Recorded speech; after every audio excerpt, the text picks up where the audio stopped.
up, everybody? What's up? Welcome to another episode of Latin Explaining. My name is Denise Gonzalez. For those who do not know me, for those who do, welcome, guys, once again to Latin Explaining.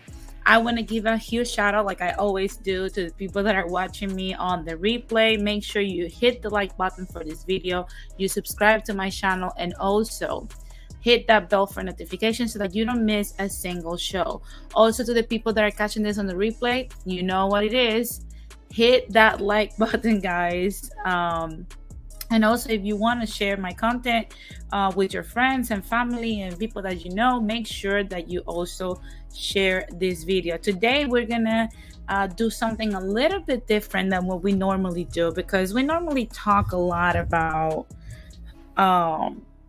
a lot of topics in within a team for a season. And you guys know we're off season right now on Latin Explaining. However, we're going to make this video because there's a lot of things that have transpired in the last weeks. Hey, so what's up? There's a lot of things that have transpired lately. There's a lot of people that have made comments about statements that I made, and I'm here to address those. I'm going to expand on that because I think that, hey, Johnny Mills, I think that at the end of the day, the concepts that I am sometimes explaining are a little bit too complex to just scratch the surface in order for people to understand. And I get that part. But I mean, from your humble little host to your homes and your devices, I'm going to explain today what's going on with the whole concept of assimilation, which is what the show is called. Unscrew yourself. Your collective does not matter. And I get it. There's a lot of people that disagree with what I'm saying. A lot of people that think that what I'm talking about, it's crazy. And it's kind of like the same thing when I mentioned the whole divide yourself from, the peasantry needs to be divided to a degree, and people got upset. It's the same concept here, but we're going to get into that. But before we get into that, we're going to get into a topic that I wanted to address real quick because, well, you guys know how I am, I'm a little controversial. No, I'm joking. But seriously, we're going to talk about certain things that have been happening.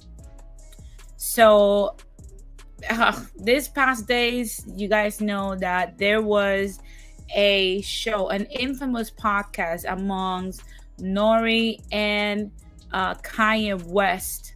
And there was a situation that I want to address because a lot of people can get confused in what Nori was saying, just as they got confused with what Kanye West was saying regarding, George Floyd. I don't know that. Have you guys watched the whole Drinks Up or Drinks Champ Up, whatever podcast? Have you guys listened to that podcast? That podcast was so problematic. I'm going to play a video that Nori made some claims during that podcast regarding the inception of reggaeton in the United States. And I want you guys to listen to what Nori says. And this is why I have a problem with him. I'm going to come back with the rest of my commentary. And I have a huge problem for the people that are reggaeton enthusiasts. You guys are going to understand what I'm talking about once I play this stuff. So just bear with me so you can hear what Nori has to say when Kanye's talking about Bad Bunny. Bad Bunny, that's who's on our wall. Right. That's who's on our wall when we make music. Right. We loading up concert footage. Right. Are you talking about the aesthetics of the stadium and what it's looking Fair like? Not use. just the And in aesthetic. retrospect, if it wasn't for me, there might not be no Bad Bunny. I brought reggaeton to America. I'm sorry. I'm making noise to me. I'm sorry, man. For the Puerto Rican Day Parade. That's why the original record said Boricua, Morena. That was it. I was trying to recreate Pun's moment. But what happened was I wanted to add on a little bit. So when I added on, and then when I went to the studio, it was a DJ called Cool Kid. Cool Kid had a verse from this guy named Dago. No one knew who Dago was. No one knew who Daddy Yankee was. I would go to Puerto Rico and take these trips, and I would fall in love with this music that I call Spanish reggae. I didn't know what it was called. I was just like, boom, boom, mommy, mommy, mommy. I was like, oh my God, this is crazy. And I would go to Eating Up. That's why I said that in the record. I would go to Eating Up. I would go to Camilo. Like, play that Spanish thing. I didn't know what it was called. So anyway, no one would listen to me. Not to say just Camilo and Eating Up. There's other people too. But so I finally put the Dago verse on there. Bottom line short, Dago didn't like that I took his verse. Daddy Yankee offered to actually do the record. He jumped on the record, and the rest was history. You know what I'm saying? Like, and it was really crazy. Like I introduced Daddy Yankee to the Americans because people get it confused and they say that I put that Puerto Rico. Now you guys heard clearly what Nori had to say when he said that basically if it wasn't for him, maybe there wouldn't be no Bad Bunny because he introduced reggaeton to America. And he also doubled down on it later on when he was on an interview when he was saying that basically nobody knew who these guys were. Nobody knew who Teo Calderon or Daddy Yankee or Don Omar, none of these people. Oh my God. And that was like nails on my butt for some reason, because I was alive during those times and I was also listening to reggaeton. And for the people that don't know, Nori, I Get It, Oye Mi Canto was a song that became very famous. He has Daddy Yankee in it. Initially, it was Teo Calderon that was supposed to be in there. Tego did not want it to participate after a while, so Daddy Yankee took over. But make no mistake, Nori had no hand in the inception of reggaeton because reggaeton was already notorious out here. And what I'm talking about is that the first reggaeton artist to make it here, not big time, I would say small time, was Tego Calderon in 2002, 2003 with his record label called El Abayarde, which was released in November 2002. So once Tego Calderon started, with his movement that include a lot of influence from Vico C, the Puerto Rican hip hopper. And he started including all those bomba instruments and all these influences that he got from his hometown. That's when Teo Calderon became very appealing to the American people. And I'm not talking about Latinos here. I'm talking about American folks out here started listening to Teo Calderon. So that was 2002. We're going to go all the way from 2002, which is the first sighting of reggaeton amongst Americans, all the way to Oye Mi Canto in 2006. It's 4 years before Nori even becomes aware that reggaeton is something that can be commercialized to the Americans. So shortly after, Teo Calderon releases this and it becomes such a boom here for the American public, there is one of the DJs, NPR, that actually has a show, decides that there's enough public that actually listens to reggaeton. And even though it's a lot of them are Latino, it's enough to make an appearance and book a venue no other than the Madison Square Garden. It was completely sold out, and that was Coyote the show. And it was the Reggaeton Summerfest. It was called the Coyote Invasion. That was 2003, August 9, 2003, was in Madison Square Garden, and it was the attendance was 50% Puerto Rican, 45% Dominican, and 5% non-Dominican or Puerto Rican. It was 100% Latin people. So for Nori to say that he brought reggaeton to America, it's starting to look wonky. But let's just say that, okay, he's talking about the American public, right?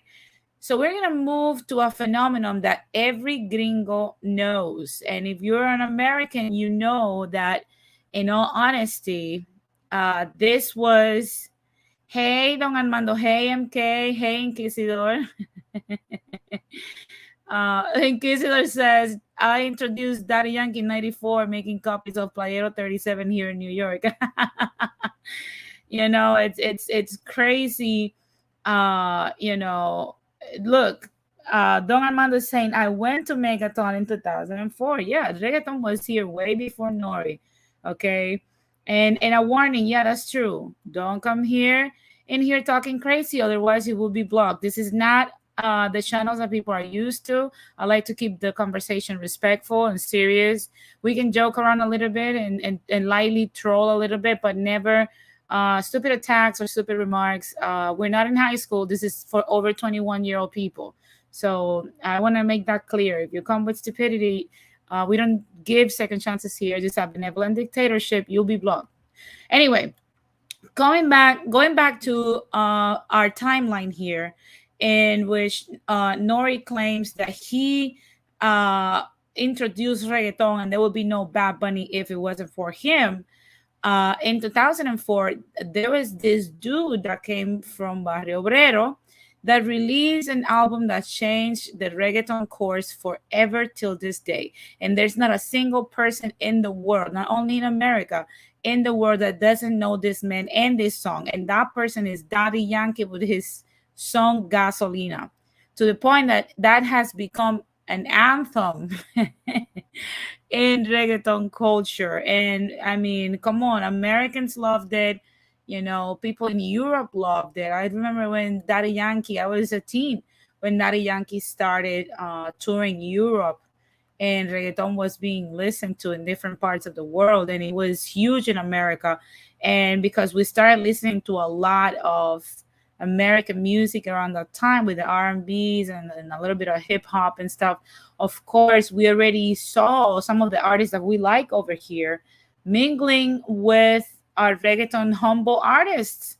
So we were really excited. No sight of Nori and Oye Mi Canto yet, because this was 2004. And if you ask, even I asked Alexa this morning with MK, we asked Alexa if what was the first reggaeton song that made it to the US, and even Alexa recognizes that it was Daddy Yankee's Gasolina, not Nori. Okay, so continuing through the timeline, we're already in 2004. It's been 2 years since the first sighting of reggaeton in the US. And another person, another contender that's also known as the king or King Kong of reggaeton, which is Don Omar, releases Reggaeton Latino. And that song takes over in the East Coast for the most part. And a lot of people start yamming to Don Omar. And also his album, The Last Don, becomes very, very popular during that time. Still not sighting of Oye Mi Canto or Nori yet. I see that MK says that that's the first song he has heard. The first reggaeton he heard was Gasolina. So of course, you know, and he was what, 11 at that time. So come on, guys, this is insane. That same year in 2000, oh, look at Blow Moon says, in reggaeton Latino, he also mentions he brought it to America. That is true. That is absolutely true. That is 100% true. And I see that Don Armando says, also Tego did the Spanish version of Lean Back. Yeah, that is also true. And the NBD says, Gasolina was popping in Germany in 2004. Absolutely. Absolutely. So one thing that, you know, Nori apparently failed to mention is that these people were already making waves. And also another thing that happened in 2005 is that Americans started catching up to it and wanted to introduce themselves into it. And one of the people that first stepped into it was, aside from R. Kelly, of course, was Ja Rule, when he partnered up in 2005 with Wisin y Yandel and did a remix for the one of the greatest hits of this duo, which is Rakata, that was on the album Pal Mundo. So again, no, I'm not trying to diss Nori here, but let's just not claim stuff we didn't do. And I want to share something with y'all, like, that even solidifies this whole thing about Nori lying regarding that he introduced this, and that people didn't know Tego, Don Omar, and Daddy Yankee. That same year in 2005, there was an MTV, because a lot of people were like saying in the comment sections, oh, but maybe, you know, the American radios and the American TV was not broadcasting reggaeton. I'm gonna show you guys this. Okay, and this was not Latin whatever, this was actual MTVs, and we're gonna see if this was just introduced because people did not know these people and that's when they became known, or if they already had a fan base. Okay, that's what's going to happen right now. I'm gonna show you guys, and again, I'm gonna cut in between a little bit because of course I don't want to get a copyright strike, so I'm gonna cut in here and there so you guys can see actually Fat Joe introducing these three individuals. Let's see. This was 2005. He's none other than from Puerto Rico, Don Omar. Yo Latino! Okay, so you guys already saw how the people are going for Don Omar. Don Omar does all his presentation, right? And then let me just, I don't want to get, like I said, I don't want to get a strike. So I'm going to continue. Okay, Don Omar finishes. And here starts.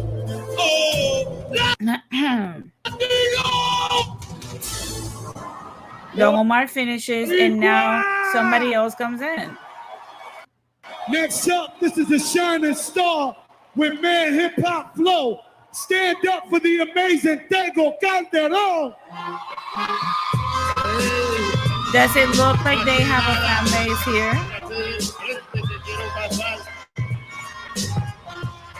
Okay, so you guys already saw Teo Calderon already came in, and this is not just a Latin group of people. Teo Calderon does his presentation, and as if that wasn't enough, then once he finishes, here we go. And finally, a performer so amazing, he helped open the door for reggaeton music. Latinos all over the world is proud of this man, none other than Daddy Yankee. You guys can see the crowd. Yeah. Throw your hands in the sky. So basically, you guys already saw what I'm talking about, okay? I'm not going to play the whole thing. If you guys want to go watch it, just make sure that you type in, you know, the 2005 presentation of Don Omar, Teo Calderon, and Daddy Yankee. So now Nori is starting to look more retarded when he said, nobody, I'm going to play it again so you guys can hear exactly what he said. Because, again, said, Boricua, Morena. That was it. I was trying to recreate Pun's moment. But what happened was I wanted to add on a little bit. So when I added on, and then when I went to the studio, it was a DJ called Cool Kid. Cool Kid had a verse from this guy named Tego. No one knew who Tego was. No one knew who Daddy Yankee was. I would go to Puerto Rico and take these trips. And I would fall in love with this music that I call Spanish reggae. I didn't know what it was called. I was just like, you know, boom, boom, mommy, mommy, mommy. I was like, oh my God, this is crazy. So you guys already saw. He said nobody knew who Tego was. Nobody knew who Daddy Yankee was. Again, this is a year before Nori released Oye Mi Canto. That was already in the American market. Go watch the full version of the video that I just played, and you will see it yourself. Nori, yeah, he produced and got on the wave of reggaeton coming into here. But Nori did not brought reggaeton to America. Daddy Yankee, Teo Calderon, Don Omar, and Wisin and Yandel did. I don't understand what's this whole thing, you know. I see that Blumman says reggaeton started on the ground and then it became popular with Daddy Yankee and Looney Tunes. Absolutely. Everybody knows that Daddy Yankee carried the whole genre on his back.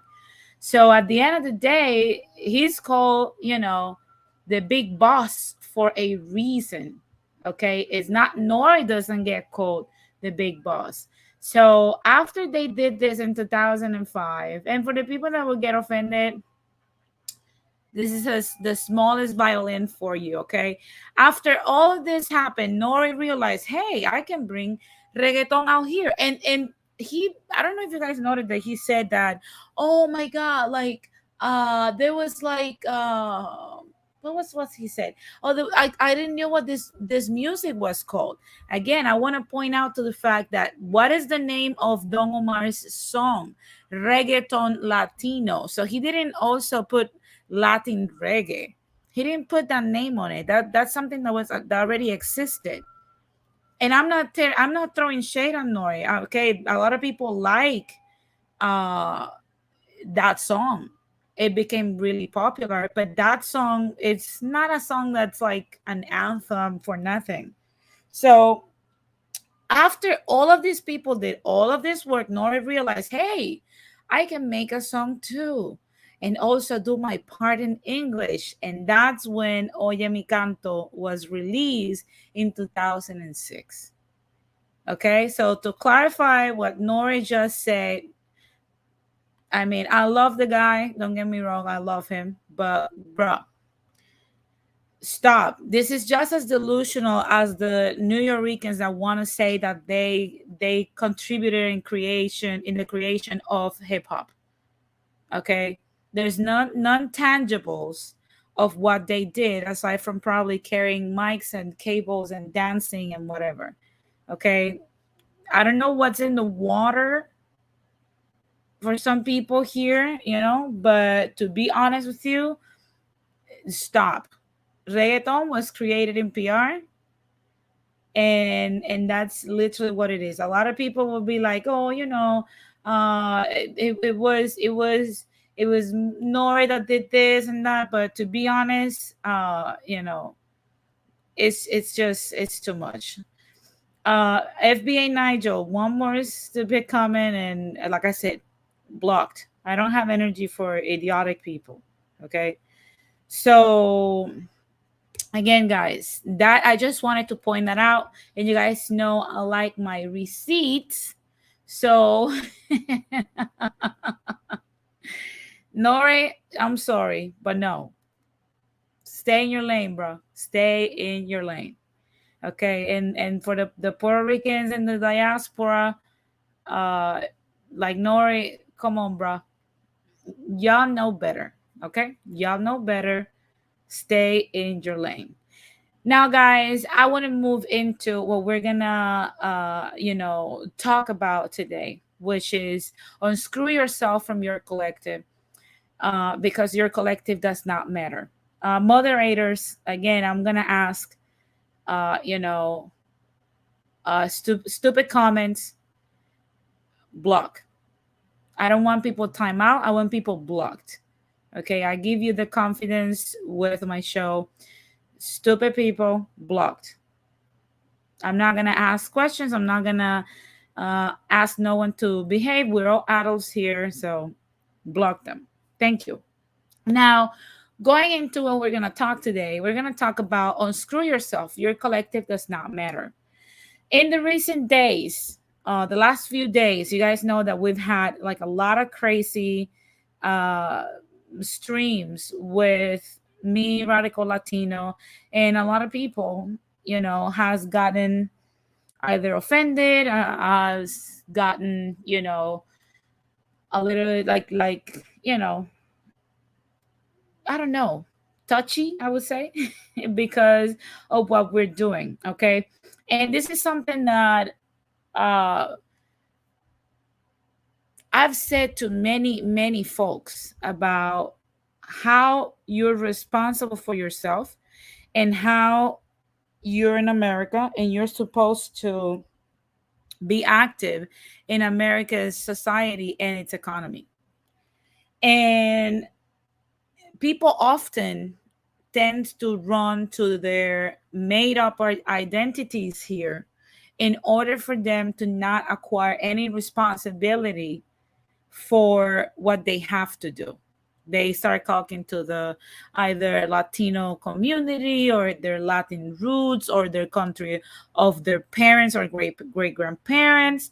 And then also we have the African Americans going back into what happened at the plantations, but they don't never want to assume a role as to why they are supposed to incorporate in an active role in society.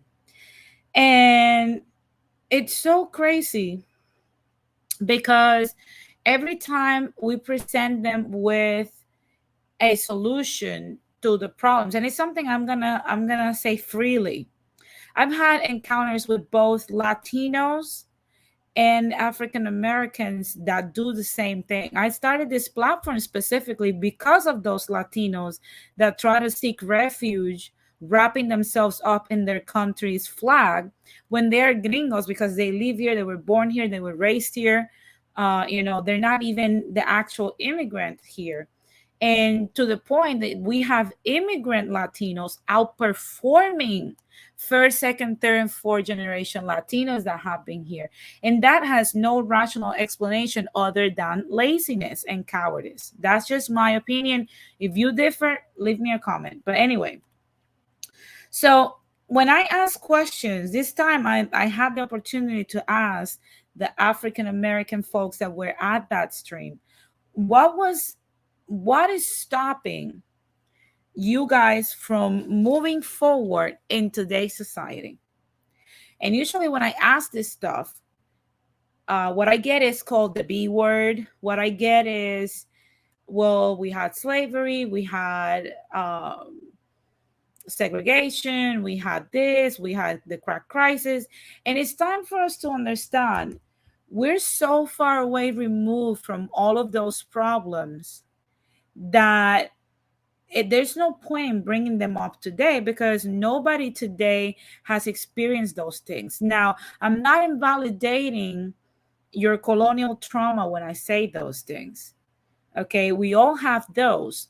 But how long, if people can answer, how long are we supposed to cry for these things? Because there is a group in our collectives that are doing the work.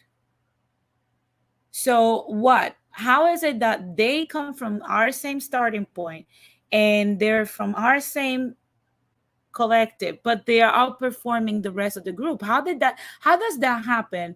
And there is large pockets of people that don't, that are not outperforming people. I see that Marquis says, most of us are doing great. It's just the few who are speaking very loudly. Well, highly doubt that, Marquis, because again, there is a specter, sector in your community in particular that is doing amazing. Like I said, outperforming the bunch. But there's a lot of people also, because we're trying to make it sound like it's very scarce, the amount of people that are underperforming when it's not. It's a very large group that is not outperforming the rest. And it's often these people try to make up excuses as to, oh, it's the system, or it's white supremacy, or this is what's happening to me, or whatever. It's the same thing that we see with the Latin idiots. Oh my God, is the American is doing this to me? Oh, is the fact that it's capitalism, death to America. We've heard all of these things, and this is what being in a collective brings to the table for the most part. I've spoken a lot.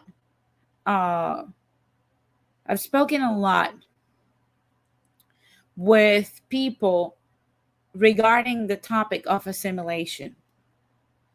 And I've gotten the most pushback regarding this because people seem to not want to quit the culture of the financial spectrum of whatever they came from. I'm not talking about your cultural practices because, of course, with African Americans, of course, they're part of America. Their culture is American culture, especially since, the Caucasians culture is a little bit more on the bland side, so exactly, Blood Moon, is the lack of education and motivation to progress. Yeah, there's no curiosity. So when we see these things and we tell these people, you gotta divorce who you were, and And I don't mean this as you gotta renounce all your identity, but you gotta renounce to the notion. I'm gonna focus on the African American brothers and sisters. You gotta renounce to the term Black. And I get that a lot of people, oh, like, how am I gonna stop? How do I stop being Black when America segregated me? Look, if you can't argue white supremacy from one side of your neck and with the other, try to say that you want to remain in that same system, because it makes no sense, and it's making you look retarded. You can't be like, I'm going to, oh, the Black community. Look, last time I checked, a community has an address and it's people living together. Where's the Black community location? It's the same thing that I'm seeing with the Latino community.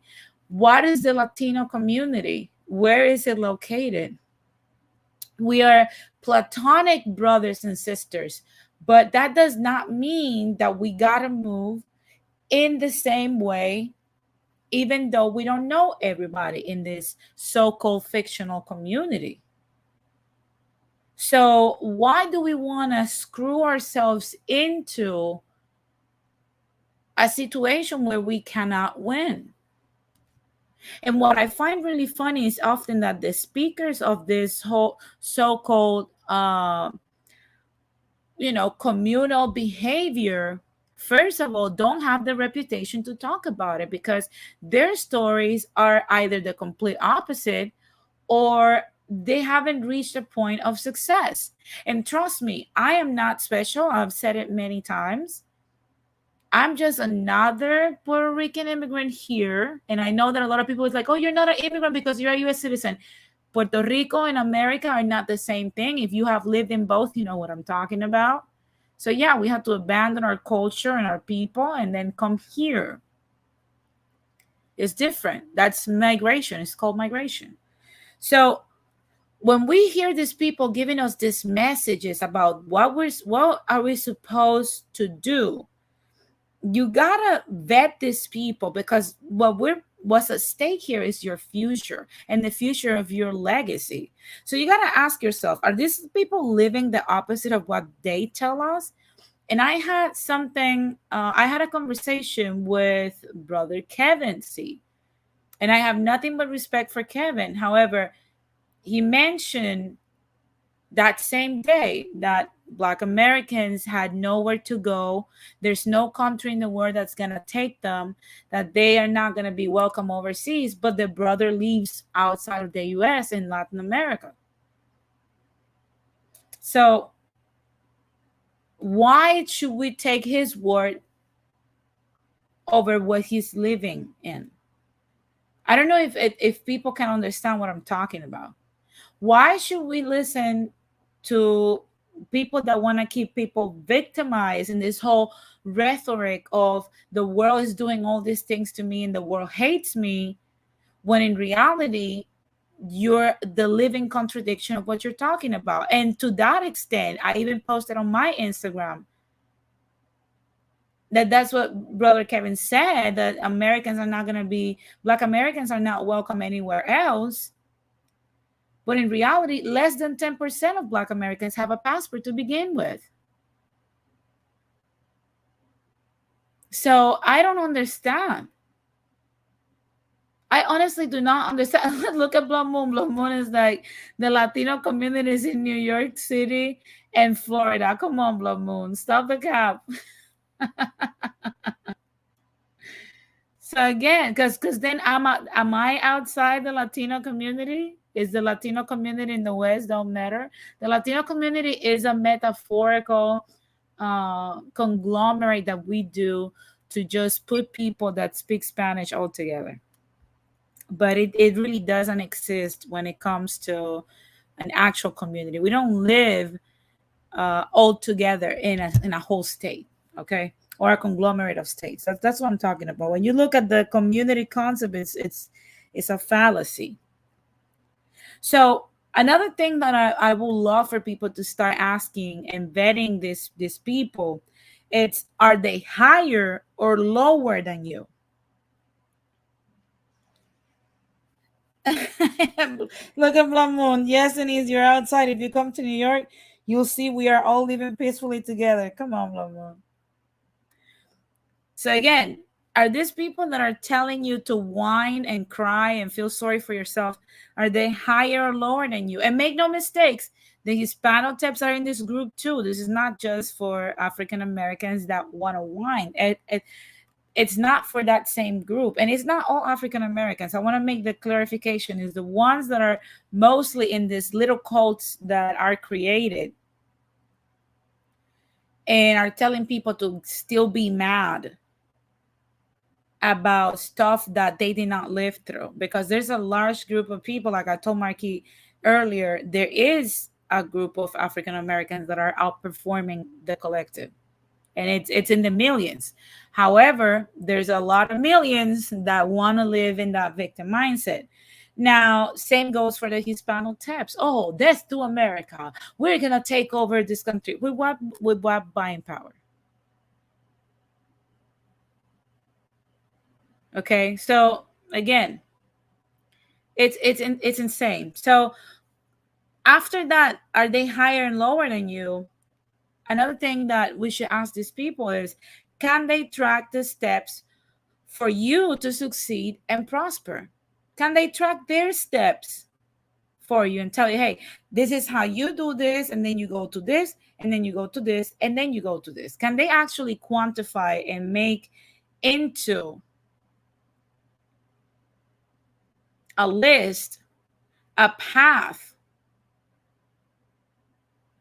for success for the community? Because you can't, how long are we going to be whining? How long is it going to take us for still cry? Thank you, James. Bingo.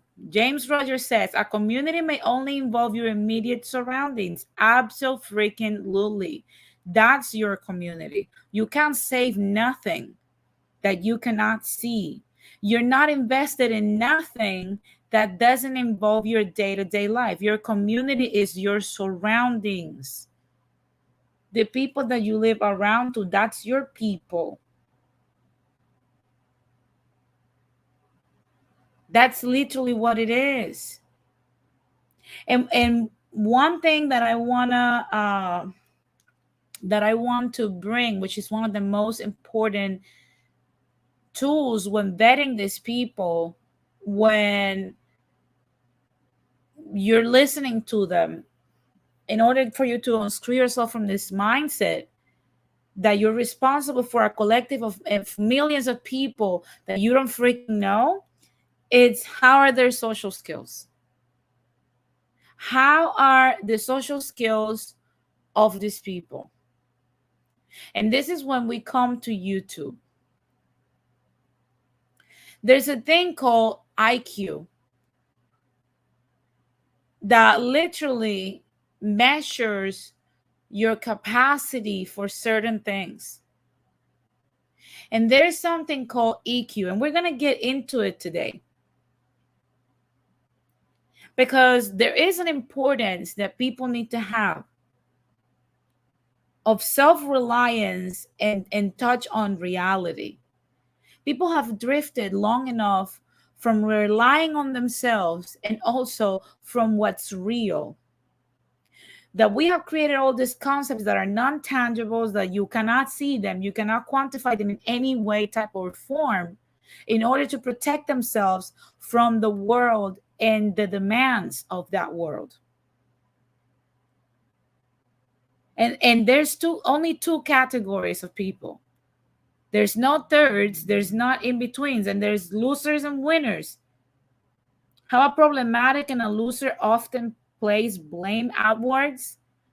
Because I don't know if you guys notice that it's always white supremacy, the white people, the racist Latinos, and for the Latinos is the black people, is America, is this empire, is the cartels, is the migration, is this and is that. It's always those excuses. Now I'm gonna tell you that a loser often places blame outside of himself.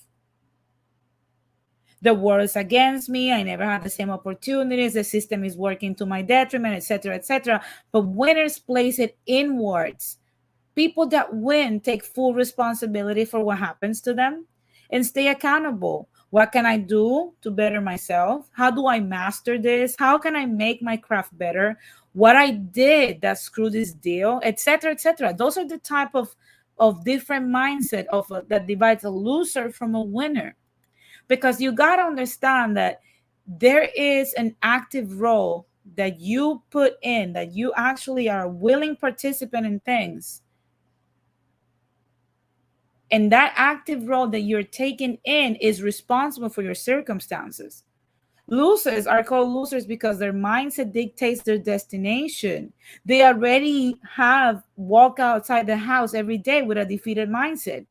If white supremacy is out here messing me up and keeping me broke today too, why do I have to do something? That way they never have to challenge themselves to improve in anything, because placing blame on others already tells them they're perfect in the state they are. Let's keep it real. No one is perfect. I've said many times, I'm a moron myself. There's nothing particularly special about me. I only have my curiosity, and even with it, success had taken me a decade here in the US. My goals have taken me so far. I'm about to be 10 years here. But every day it's you against the system. It's you against the OU. It's not you against anybody else.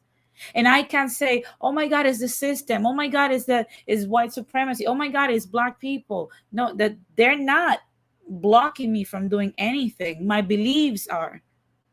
My lack of studying was, my lack of competency did for many years. And once I started catching up, I started realizing, hey, I need to do better. I need to look into stuff more. I need to take stuff more seriously. I need to do certain things.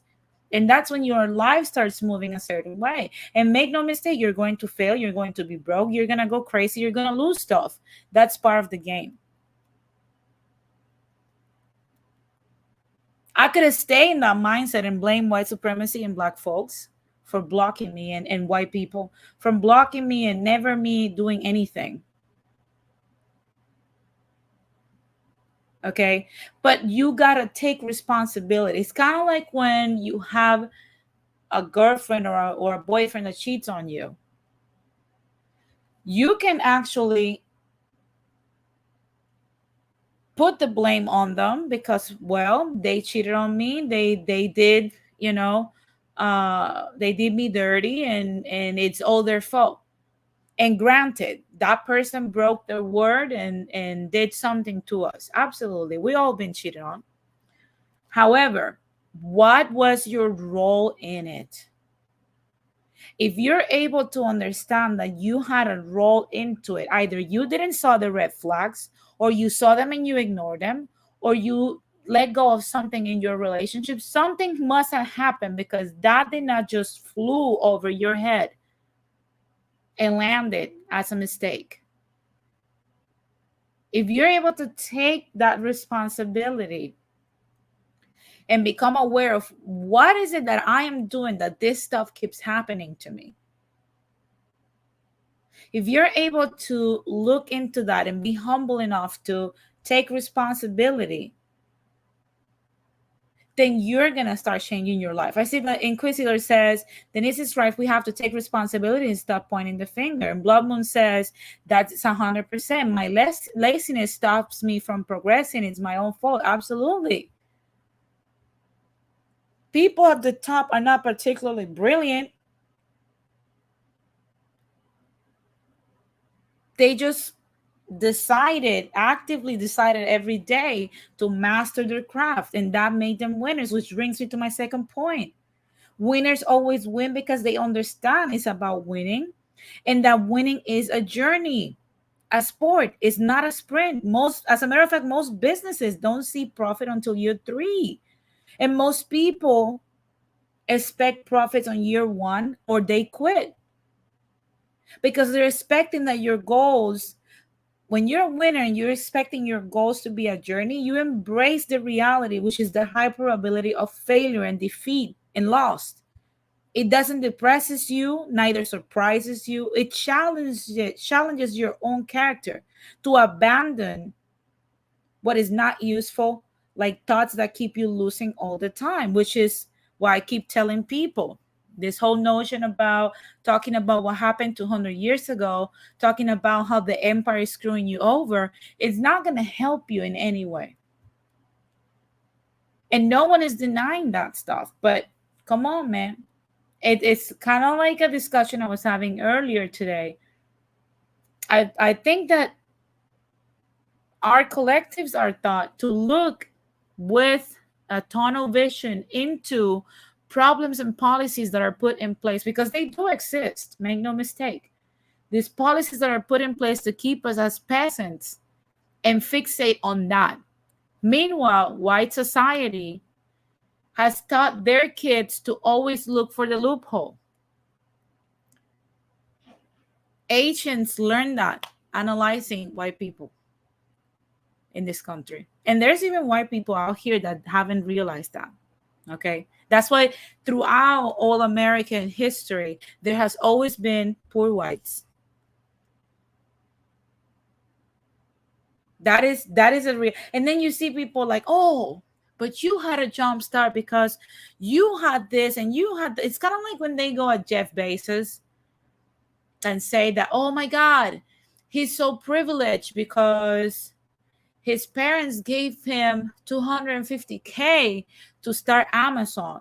Did y'all saw Amazon headquarters when Jeff Bezos started? When all he had behind him was a piece of cartulina that said Amazon's written by him. And that man today has Amazon Music, Amazon Delivery, Amazon Fresh, Whole Foods, Bristol Farm, Amazon Family, Amazon Prime, Amazon Movies, Amazon Studios. What people don't see is that Jeff Bezos' parents did not just hand him money. They took a second mortgage in their home. And they all work with Jeff. So everybody has put their pound of flesh in the game. That's what they're winning today. And one of those negative thoughts that we keep bringing every time somebody brings a new concept of us having to progress and move forward is the notion of carrying your collective and doing your collective's biting, especially when you live in the US. People, for the most part, has lost the common sense that your culture isn't tied to money nor prosperity. If that was the case, there wouldn't be a Latin culture, not an African American culture. I've talked about assimilation to people for quite some time, and now and people freak out because they simply don't want to let go of beliefs that their parents taught them, even when they saw their parents die poor as hell, or because God doesn't want you to be quote unquote greedy or love money. It's crazy because churches in particular teach you that meanwhile they pay no taxes and they make billions out of you.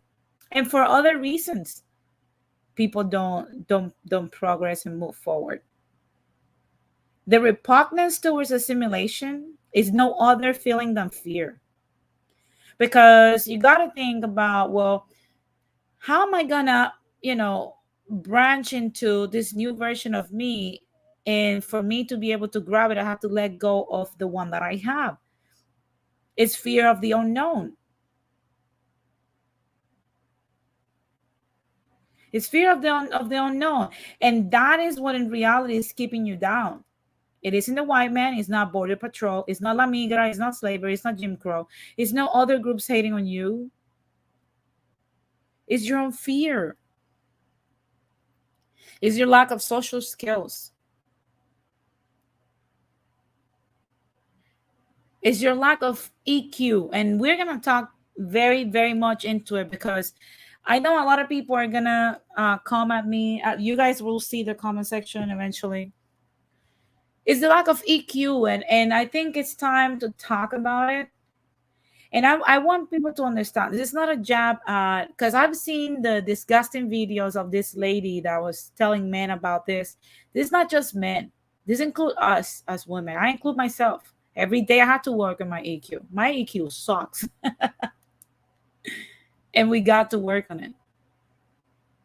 Okay. And we're gonna let me bring something so that you guys can understand what I'm talking about. We're gonna discuss this very lengthily so you guys can understand EQ versus IQ. Which one is more beneficial? And for you guys to understand, we're going to deep a little bit into what I'm talking about. And it says human intelligence is marvelously complex. For centuries, researchers and philosophers have attempted to define it. In the modern era, researchers have relied on IQ, which is intelligence quotient test, to measure both what people know and how quickly they can solve problems using reasoning. So this measures your intellect. But IQ tests alone don't necessarily account for the full range of your thinking abilities. IQ tests don't always predict success in school life or business either, of course. So, in recent decades, researchers have expanded the definition of intelligence to include a wider set of skills. In the last 20 years, the concept of emotional intelligence has emerged as a way to describe another set of thinking skills. Emotional intelligence refers to your ability to recognize and regulate emotions and to use social awareness in problem solving. Together, IQ tests and EQ tests may give researchers a fuller picture of human intelligence. In this article, we'll take a closer look at both forms of intelligence and whether one is more important than the other. And before people come at me with the BS, I'm going to tell you something, guys. If you think that lions in the wild do not unify both IQ and EQ in order to be crowned one of them as king, you are mad. You are insane. Okay? The fact that this lion is willing to do what it takes to be the best and compete with the rest and cast out the other males in the pack,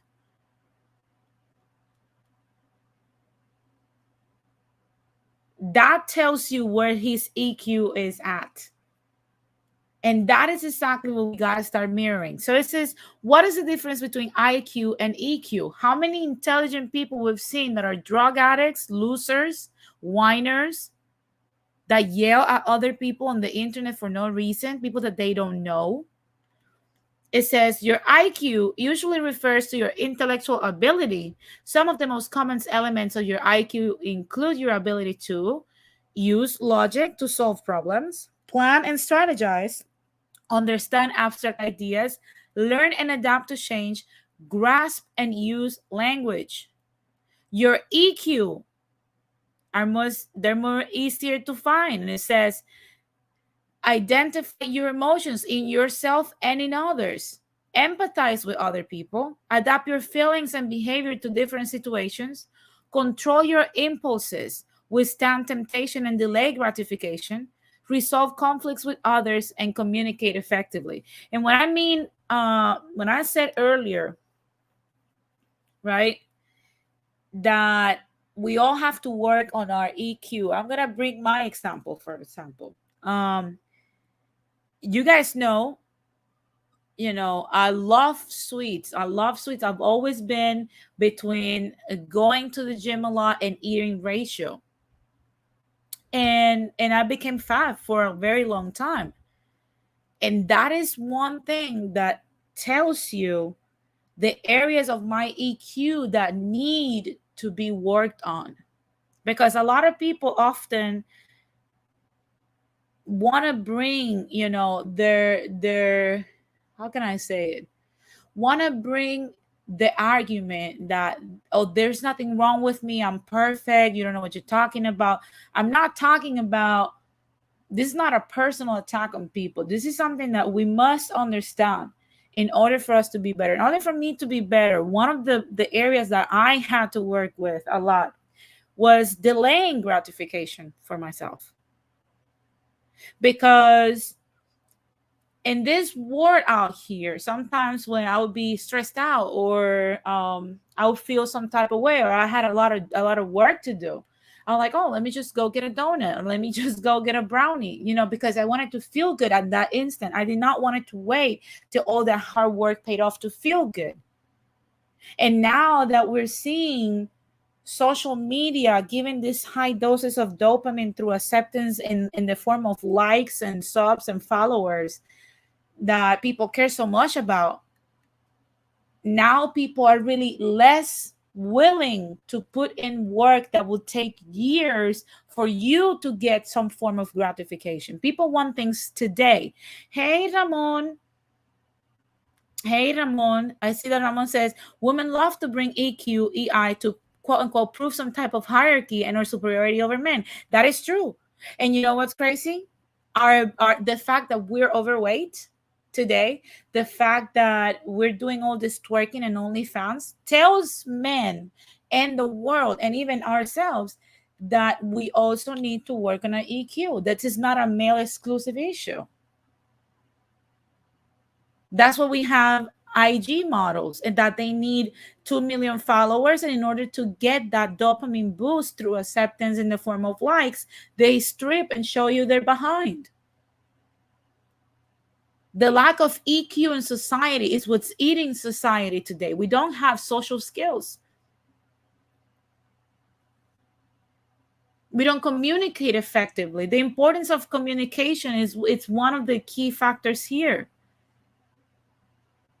We don't know these things. We focus so much on the IQ that the EQ gets all messed up. When you ask people, how do you feel? They don't know how to identify that. Why do we have so many people saying racist remarks? And why do we have so many people dismissing other people's situations? Because they don't empathize with other people. Why do we have right now so many people, you know, doing crazy stuff and violating others' space and doing all the stuff that they're doing, stabbing people, crime is going up because people don't control their impulses. They don't know how to solve conflicts with others. I'm going to highlight it. How many times we've seen here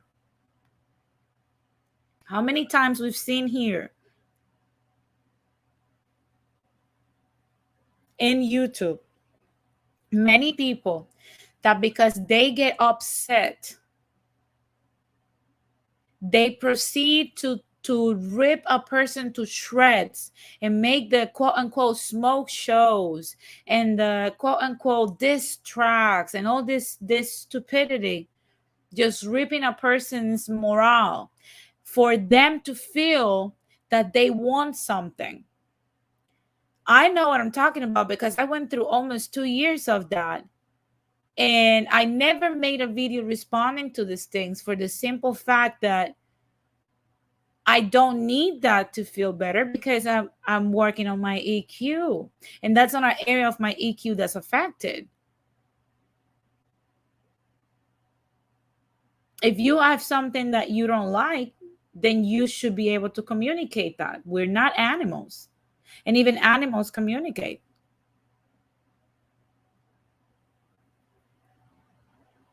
Yeah, Inquisitor Ramon is right. There's a lot of ladies that are using this talking point to try to humiliate men.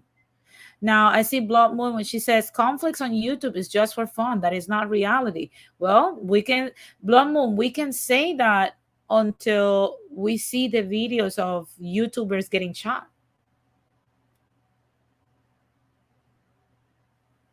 There's a lot of YouTubers that have gotten shot, harassed, followed, stabbed. You can look them up. You'll see them. I want people to stop trying to divorce themselves from their online behavior. Your online behavior is who you are at your core. You're comfortable in your home. You have your bum look clothes on. No one is watching you. You can disguise who you are. Nobody will know. That's who you are. You approve of what you write and you type in. That's who you are. That's literally who they are. Now, some people might say, how do we measure IQ and EQ? There's a lot of debate about the accuracy of EQ and EQ measurements. Many factors can influence outcomes on tests, which leads to some people to question whether these tests really measure innate abilities. For instance, the following factors may all have a bearing on the test results. And this is something that I want to say to both Hispano Taps and the Tari Queeners that are so mad and are always bringing the same stuff from both sides. These are the measurements and the outcomes that measure if your IQ and your EQ is where it's supposed to be. And this is what, at least here on the Latin explainer sector, this is what mattered to us. Not what you say on your podcast, not what you claim Jesus God told you, not what happened 700 years ago. These are the only metrics that matter when you're talking about progress and what are the reasons of you either having it or lacking or the lack of it. First of all, economic status, social inequalities, access to education, childhood nutrition, childhood trauma, other environmental factors. That's pretty much it. That's how the EQ gets affected. Now, your IQ, the most commonly tests are the Stanford Binet Intelligence Scale, the Woodcock-Johnson 3 test of cognitive abilities, the Wechsler Adult Intelligence Scale, and the Wechsler Individual Achievement Test. This IQ test typically measures two different intelligence abilities known as crystallized intelligence. This type of intelligence is based on your verbal ability and knowledge and usually improves as you get older. And also fluid intelligence. This is your ability to reason, think abstractly, and solve problems without pre-existing knowledge. Now, I want to go back to the whole EQ because I want to fixate here since this is the part that we all lack on. Notice how all these things that will define your emotional intelligence since you're a child are controlled 100%. And I want the chat to answer this question for me. When you're a child, who controls your economic status, your social inequalities, your access to education, your childhood nutrition, your trauma, and your environment? Who controls all those things when you're a child? I'll wait for the chat to respond. Who has 100% control of all those things that will define your emotional intelligence? Because that's literally where EQ comes from. That's exactly where it comes from. It doesn't come from anything else.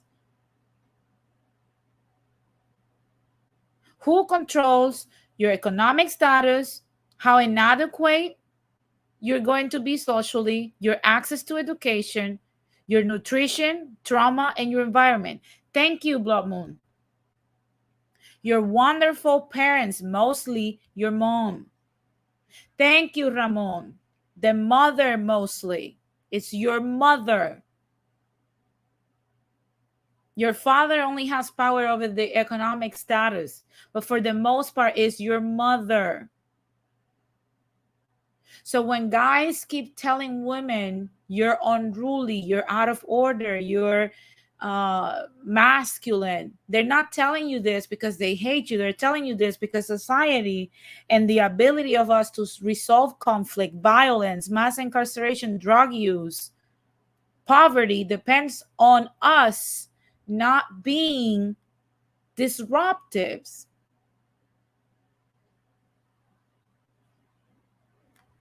We control almost 95% of our children's outcome, which is why I support men that say we don't want to marry to this trash. Because your children depend on it.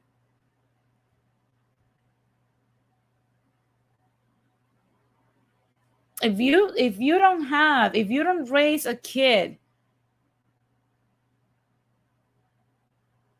to socialize with others and know how to solve conflict properly, and she or he, as your little kid, sees you that you solve issues by stabbing people or yelling or throwing stuff at the store, how do you think that kid's gonna grow up to be? Problem solving is taught by us as women. I know that because that's another area that I inherited from my own mother.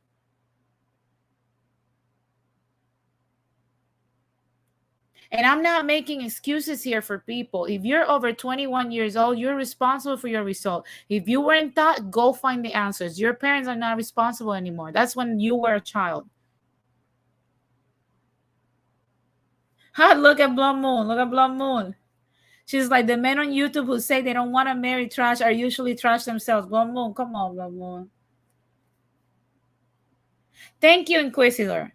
I love what Inquisitor said here. He said, stay-at-home wives can make or break a generation. Working moms defer that power to the state. Thank you. I'm going to leave it here.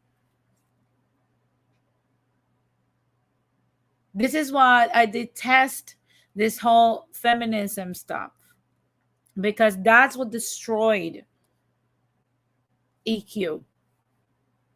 That's why we have less capable men. So when women say, oh my God, I want a lot of guys that I want a guy that's like old school. I want a guy that works like the way my grandpa used to do, or this person used to do, or that person used to. I want this and I want that. You got to understand, we destroyed that by destroying the EQ. And now, don't worry, Inquisitor, there's a typo, but we understand. Now that we have all these EQ issues because mama did not taught you how to be socially adequate and raise introverted people. Introverted men are not supposed, and there's not a shot at you, Ramon. I love that you're introverted. You have your little universe, but still, the guys that I'm talking about have no social skills. This whole introvert culture that we're seeing in men that was taught to you by your mother, you got to push it out. Because men are not supposed to be introverted. Men have been made into introverts. That is a reality. Mama made you into an introvert by blocking your communication, by diminish your masculinity. You don't have to admit it. We know it. You know it.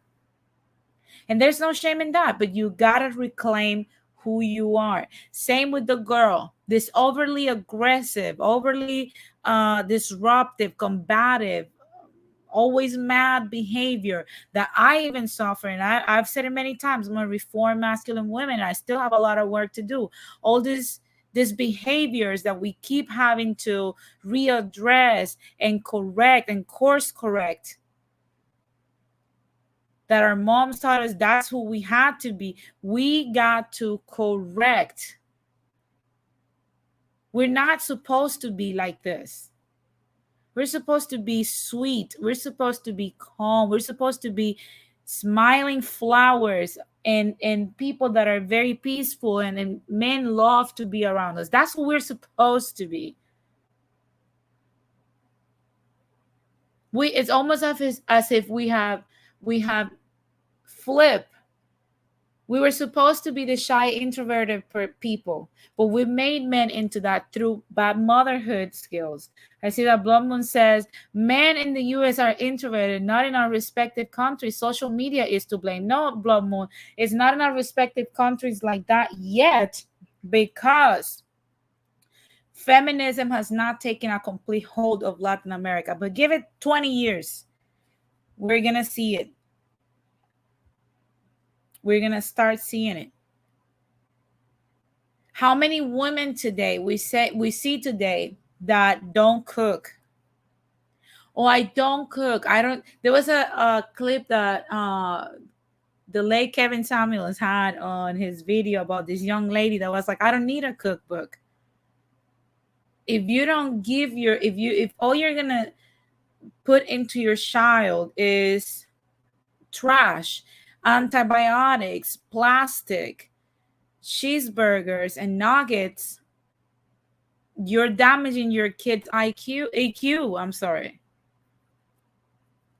Because you're putting things, and this one thing I'm gonna give my mom a lot of props into it, because my mom used to wake up very early. She raised me as a vegetarian. She used to wake up very early every morning when I was a little kid to make us fresh carrot orange juice every day because it will help us. And I was diagnosed with ADHD very early, and my mom did not want me to take the medication that they wanted to give me. So I was not allowed to consume red 40, yellow coloring, blue coloring. I was not supposed to ingest sugar, hence why I love sugar now as an adult. Now that I have the power. So there was a lot of things that my mom used to do in order for me to remain calm, because she was giving me the tools that I needed to go learn at school. We don't have that in women today. I see that Ramon says, for years, they have seen women in the media who took pride in not being able to cook, like that was empowering. Yeah. Cook and nutrition is responsible for your family's health. You are responsible for your family's health. Therefore, you're responsible for how long your people are on earth. Why do you think we're seeing right now that the black men's life expectancy is so low? Because women don't want to cook. Oh, let's just go to Chick-fil-A. Let's just go here. Let's go there. Let's go every day, have a damn cheeseburger in your mouth. And I get it. There are days when we're like, we don't want to necessarily cook. There are days when we close the kitchen. But that's not supposed to be every day. You're killing your people. You're killing your family. You alone have the power to keep your family healthy and alive. So that's part of your EQ, because if my mom would have pushed sugar and coloring into my foods and caffeine and all this crap, I wouldn't have been able to use my education to the level that I was supposed to. In order for me to learn, my brain would have been destabilized. I would have been a hyper kid more than I already was.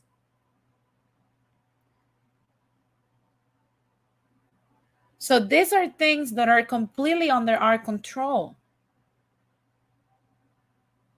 Childhood trauma. When your husband is working 12, 16 hours a day, the last thing a man needs from you, your husband needs from you, is you coming to him with the fact that you could not watch over your children enough to keep them from harm, unless it's something that you really couldn't control. And we see nowadays a lot of women not only not protecting their children from trauma, because I get it, there are situations you cannot control. There's a lot of predators out there that we can't control. There's a lot of people out here that are doing disgusting things to children. But what I'm talking about is there's a lot of women out here that call themselves mothers today that are not only not watching over their children, but they are the perpetrators of the trauma. But we don't want to talk about that. We only want to talk about that when it's a male involved trauma. And that is something that always gets on my nerves. Childhood trauma will block you, because when you're a kid and you get invaded in any shape or form, even if it's physical harm, how are you supposed to set clear boundaries and feel confident in yourself when your character and your confidence has been shattered in formative years. And I'm not a psychologist. I don't know these things to that depth, but I'm just talking about what I'm seeing.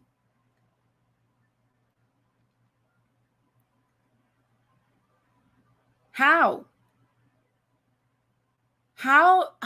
do you make a child grow into his best version of himself, herself, when you allow that kid, you broke that kid into pieces since the moment they could talk to you?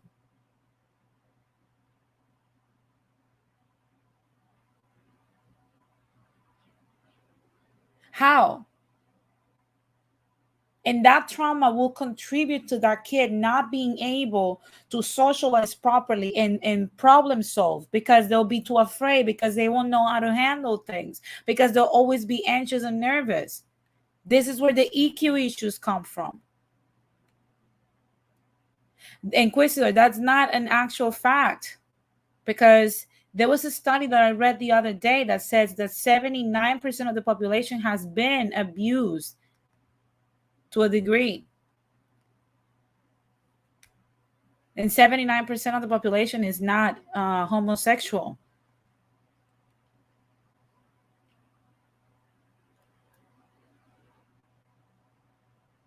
So again, your economic status, that's another thing that, even though a lot of people will fight me on it, if you as a single mama, right? If you as a single mama are not stable enough and are always having to work 2-3 jobs, right? What makes you think that you could decide not to be with the father of your children, that you could divorce? You cannot divorce. That would be in an ideal world where you can take care of yourself and your kids. You can't. But your economic status will impact your children and their EQ.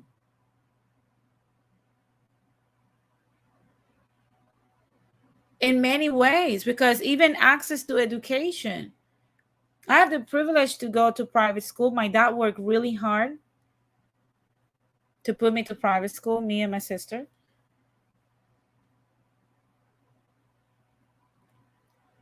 They weren't rich. My parents were not rich, but they worked really hard.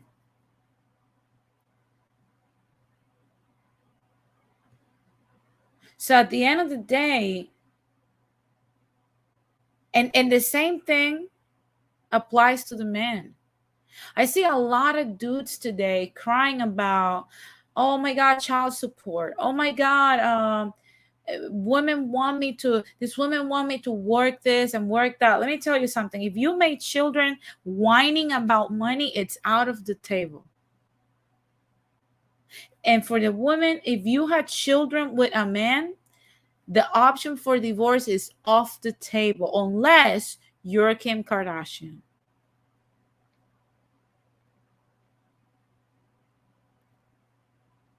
When Blood Moon says many women can financially take care of their own kids. Well, Blood Moon, that's not what we're seeing by the EQ of society.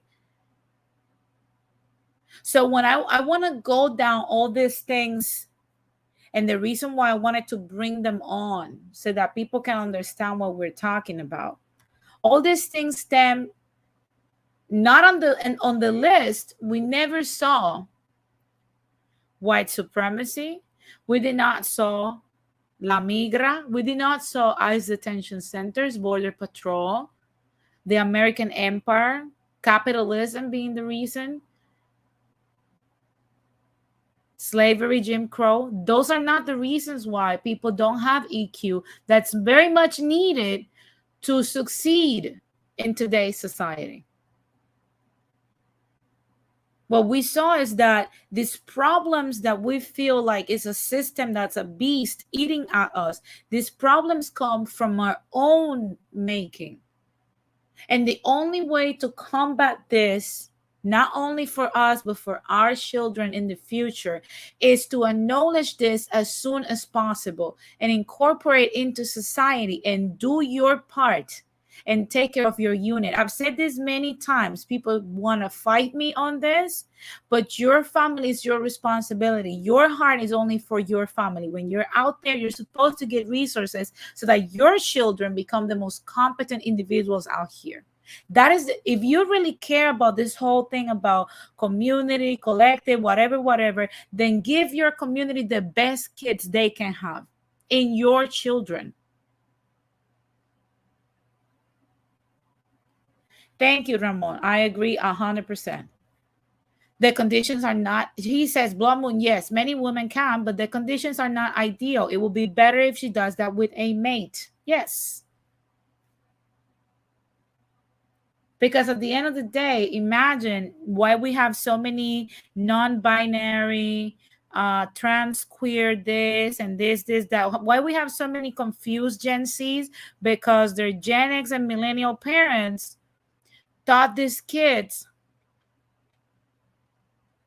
confusion.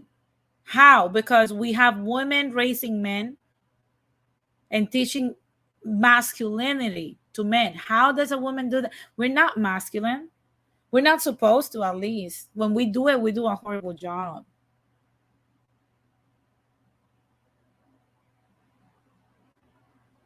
So, and we have men over here walking around with poor conflict resolution. And how do we identify these people? How do we identify a person that's their emotional intelligence, it's very low? Signs of low emotional intelligence: being argumentative. What did I say about the whole women thing? And not only that, when we see these YouTube content creators that insult us and call us the B word and resist everything, and everything that we say is wrong, you're wrong, you have a problem, this, and they keep looking for alternate complaints to justify their mindset. That's a sign of low intelligence, low emotional intelligence, a low EQ. Another one is not listening. When people block information and you just do not listen to reason, that's another sign of emotional intelligence. So when you hear these people that are like childish and don't want to listen, we saw an army of women that were like trying to diss Kevin Samuels and said a lot of things about him and did not listen to his message. That's a sign of low EQ. Blaming others. Exactly what I said. White supremacy, border patrol, La Migra, capitalism, American empire. All these people are stopping me from doing something. It's the world never gave me an opportunity. Low EQ. Emotional outbursts. When I'm not able to be assertive, when I'm not able to just express my emotions and express my thoughts without getting angry, that's another sign of low EQ. 1 second, guys. That's another sign of low EQ. And I want to ask you guys, how many times we've seen this amongst the people that keep telling me all the time when I bring these concepts that the problem lies on us. How many times we've seen these people have this outburst of anger and display them online? Have you guys visited Twitter lately? Twitter is basically the cesspool. I call it the pool of people that don't get laid because they're always so upset. It's funny. And I'm gonna say this: there's a lot of things that sometimes I do say that are true, but I know they're going to trigger people, and I still say them because they need to be said, and I do it on purpose, and I do enjoy when people get triggered. So when people think that you're harming me because you got triggered, I love it. I love triggering you this way. Because the more you keep hearing that you're wrong, it will start making you question yourself.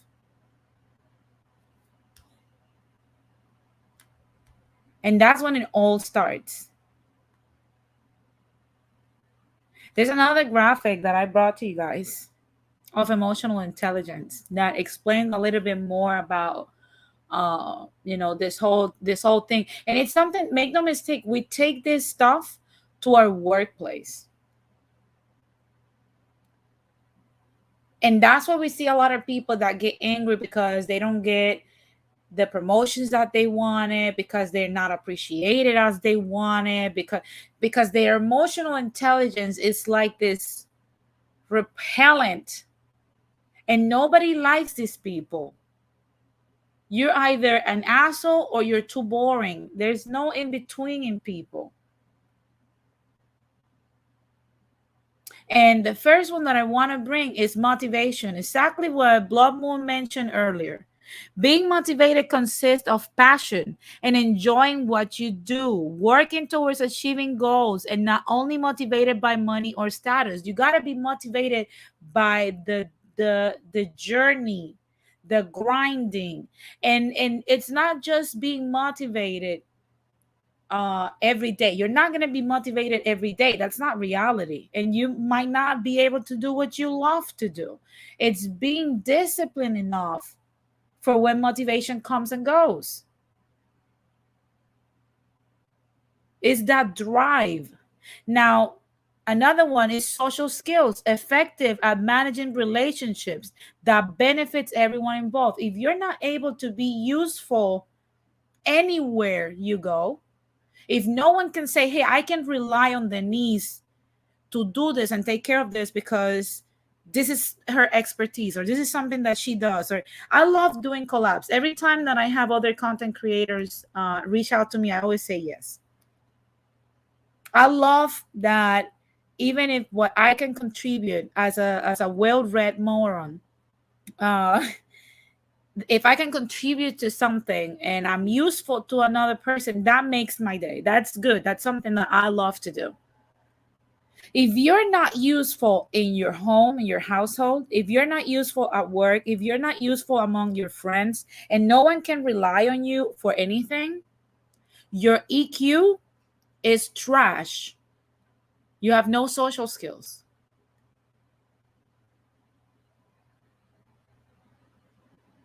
Your relationships suck. Either you're, like I said, no one wants to be bored around you, and no one wants to put up with an asshole. Absolutely no one. Another aspect of emotional intelligence is empathy, able to identify and understand others' emotions. Why do you think so many people have a problem with the FBA code and the Hispanotypes? Because these people do not understand others. They don't understand, and they're unable to identify people's emotions. And you might say, oh, other people's emotions don't matter. Feelings don't. Emotions, on the other hand, are a different thing. You got to respect each other. You got to take into consideration other points of views and learn how to read the room and read the culture in order for you to have better social skills and relationships with people. And I'm going to take the Latino spectrum as an example. If you, as a Latino, are part of the slow tech community, and you're unable to get along with another community that's not your own home, your EQ and all of the collective's EQ is trash. Same goes for the FBA. If you're not able to get along with another community, that says a lot. That's why I said, when people bring to me the whole FBA thing, this is what I keep saying. These people have low EQ. That's why they get so angry, so hyped up. They call everybody a B and an asshole and a racist and a white supremacist and this and that and tethers and these people are imposters and whatever. This is why. Those reactions that they get so pissed off and they just have to let it out.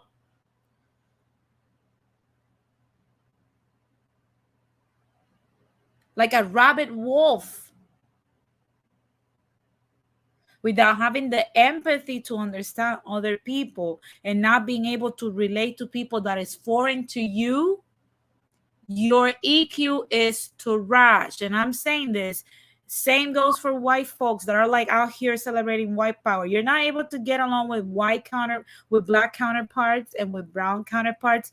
Your EQ is trash. And it's no coincidence that the majority of the most racist white folks in this country are the poor whites. The people that shoot up schools for the mere reason of race, they're never wealthy.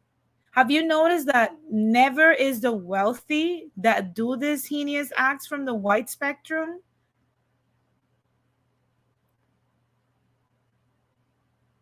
Never.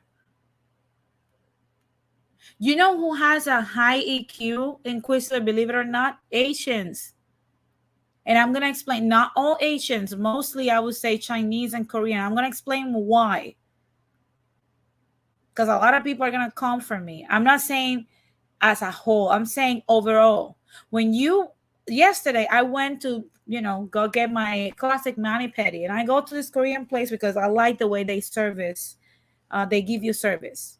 They don't rush you. They treat you with respect.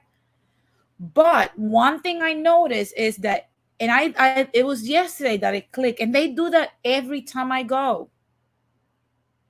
Every time I go, and I pick whatever color I like, often around the same realm of colors, they always tell me, oh, the color is so pretty, so beautiful, you have pretty nails. And they always tell me this stuff. I know they're trying to upsell me stuff. I know that. But they're doing it in the right way. And they always ask you, hey, you have pretty eyebrows. Do you want me to do your eyebrows? They're upselling me, but they're using EQ to do that. They're trying to find out, engage who the hell I am.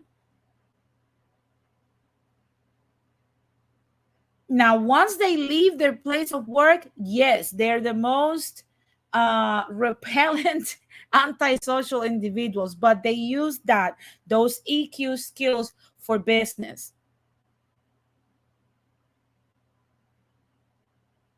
They do that 100%. Something that I have noticed about Latinos here that irritates the living hell out of me is that every time, and I've said this to MK, even though I think he disagrees with me a little bit, but I've said it many times. I don't like when I have to encounter majority, not all, majority of Latino clerks at the bank, majority of Latino managers, majority of Latino servers, unless they are different. But the majority always tells me, oh, I'm not authorized to do that. I can't do that. I don't know. I can't do that for you.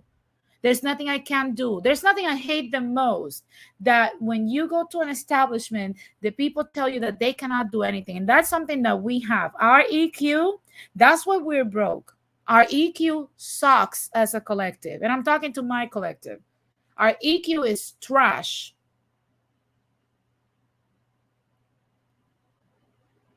Our EQ is trash. There's a reason why Puerto Rico's economy is in the toilet, but people seem to want to keep coming to our island. People want to keep coming, and everything that I always hear when I encounter other people from all around the world, they always tell me, oh, the people of Puerto Rico are so nice. Oh my God, the service in Puerto Rico is so good. These are the happiest people in the world. We might not be, but all the stuff that happens over there. But people are always in a good mood.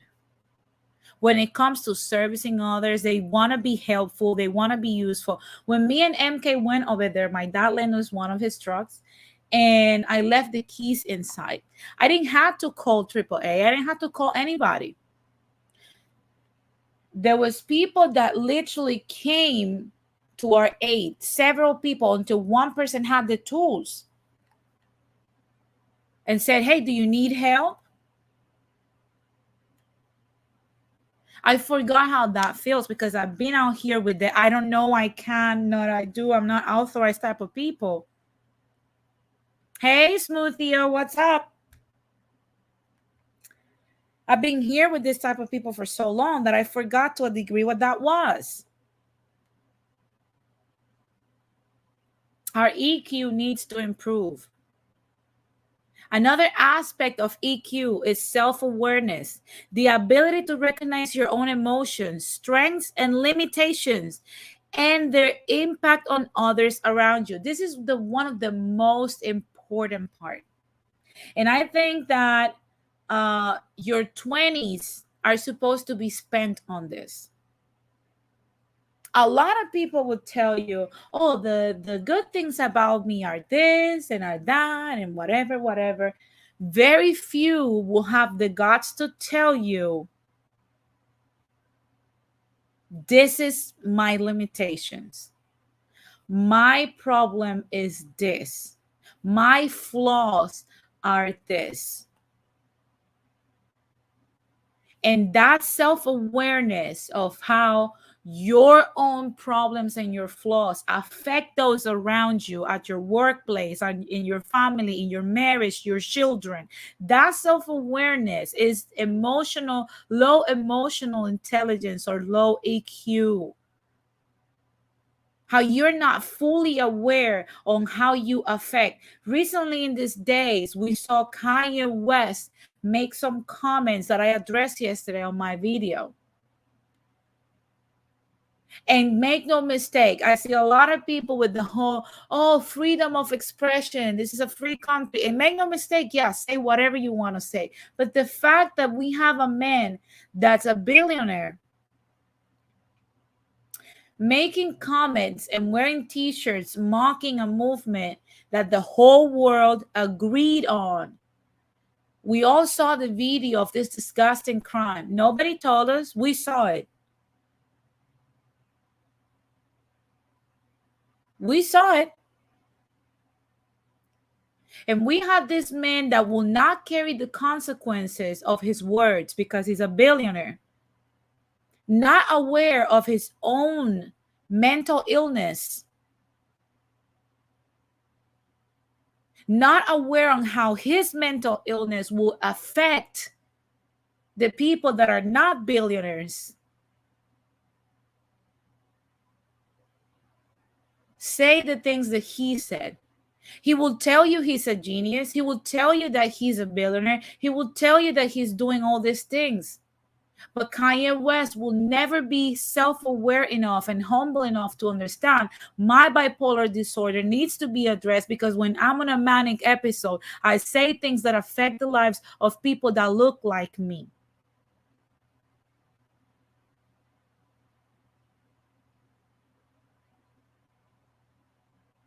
And that tells you that with high IQ, also low EQ can come.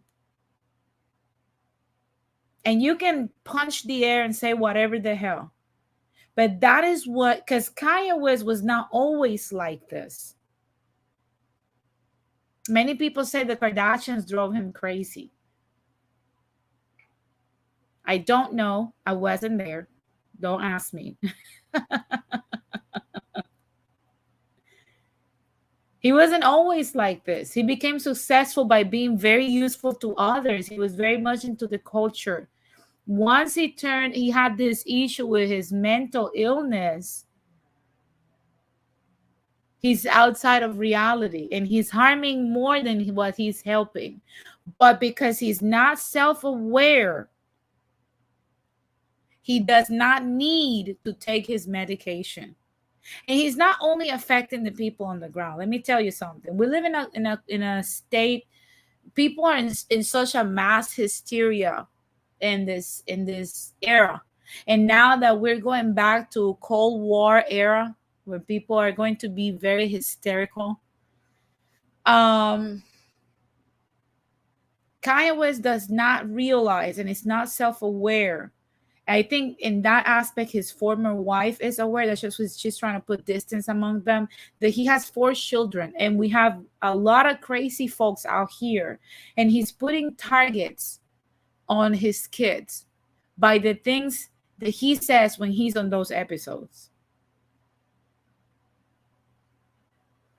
He's not aware that aside from the public that's already conscious about what can possibly happen as a result of comments like this, he's not thinking about his children. I don't know if you guys saw the news recently last week when Kim Kardashian had to amp up the security around their 4 kids because she's worried about the threats they're receiving.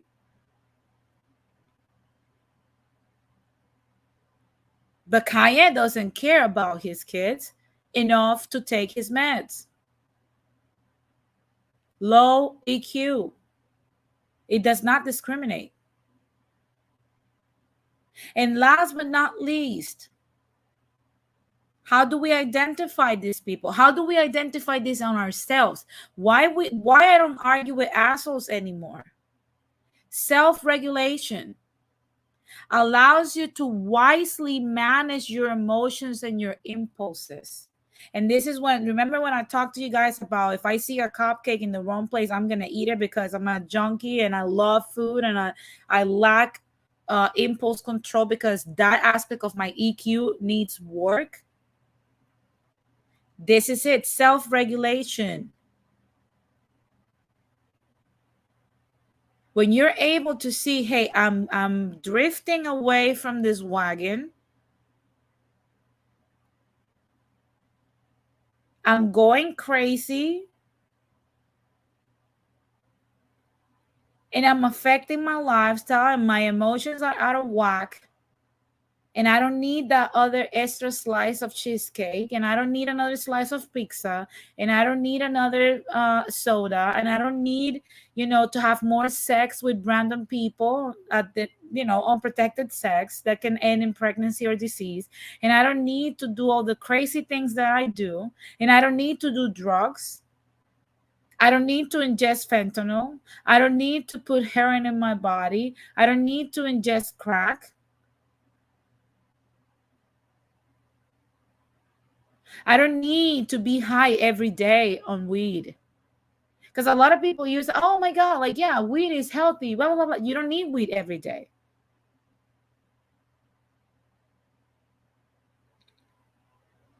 You don't.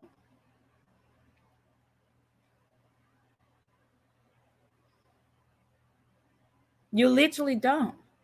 But people lack self-regulation.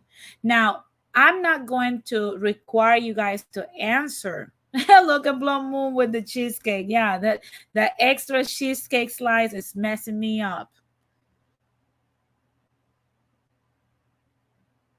Okay?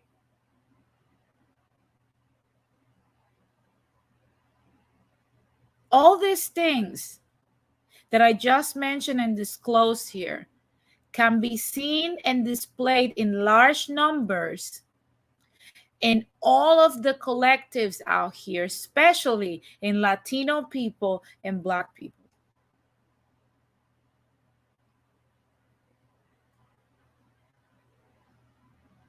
Yeah, thank you, Ramon. Stay away from that fentanyl. Is going to make a cop put a knee on your neck.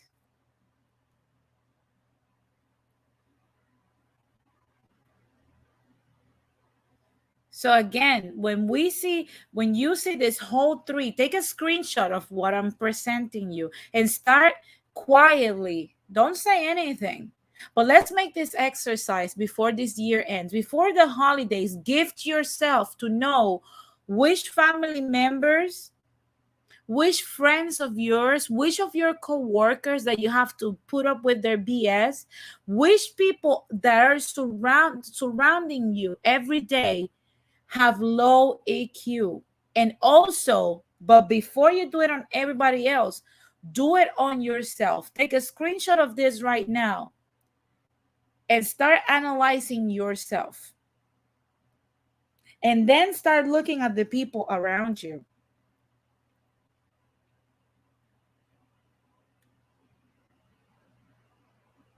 Start looking at their reactions to everything that's around it. How we previously mentioned, look for the signs.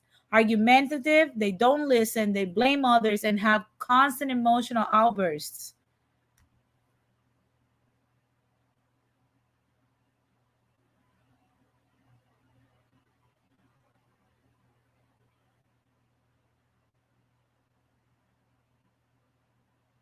And look at Smoothie O. She says, I think I may have low IQ. Well, welcome to the club, boo. We're all there. That is the problem that we're facing today. We need to start regulating ourselves. We need to start evaluating ourselves. There's only so much we can put on our parents, and only for a period of time. Like I said, at 21, you're already responsible for you. I don't want to hear about how your parents did this, how your mother did that. I get it. T says, if you go to the hospital for an STD test, they'll give you an STD. And if you check up for cancer, they'll give you that too. That's how I feel about the health system, and all very curable. Well, I mean, I can't blame you. I don't like the health system either. But let's go back to the emotional intelligence group. It's time to start looking around and looking inwards. Take responsibility for yourself. I did this to me. I've seen a lot of, and I'm gonna talk from my fat self, right? Because I've always said that's my struggle. I love sugar, I love cakes, I love bread, so I'm fat and I love it. I've never tried to shy away. A lot of people last year were like, "Oh, their niece is fat. Don't listen to her," and that really cracked me up because I have my Instagram is completely public, and I've put pictures of when I was incredibly huge, all the way till when I started slimming down, and then when I started gaining weight again. I put that public for a reason. I've never hid the fact that I am overweight. As a matter of fact, I've done it publicly because that's who I am. I can't be perfect. I'm flawed. So one thing that irritates me a lot as a fat woman is the fact that we see a lot of the whole body positivity people with this whole, oh my God, people that are fat, our bodies matter. And, we do this because we have all this trauma and all these people have done this to us. And they walk around blaming their fat behavior on others. When in reality, we know we ate all those cupcakes. We know that nobody put that on our mouth.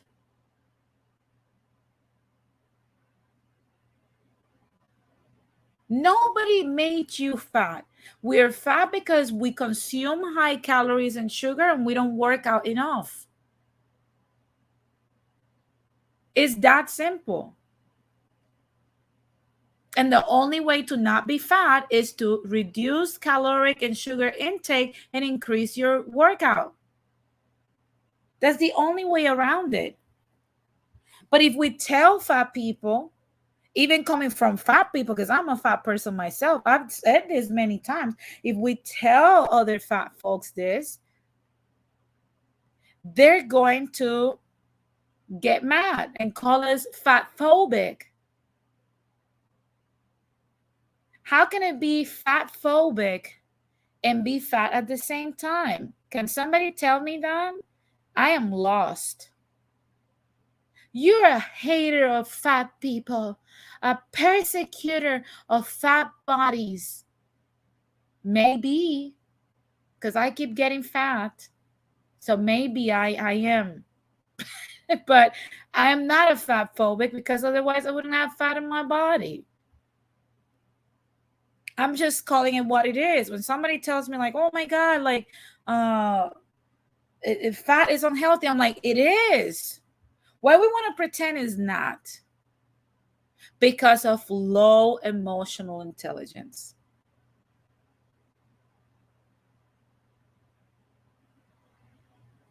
Yeah, Inquisitor. I've always been, always been. We can't say, like I said, that probably I'll die and still not master getting over my self-regulation and delay gratification. Probably I'll die that way. My thing is, I'm never going to make excuses for behavior that's 100% under my control. We can put the cheesecakes down. We can put the pizza down. We can eat a salad, drink water, and work out. We decided that that's not what we want, that we want to eat according to how we feel, and that it's okay. You can kill yourself. I can kill myself with food, but we cannot put that on white supremacy, folks.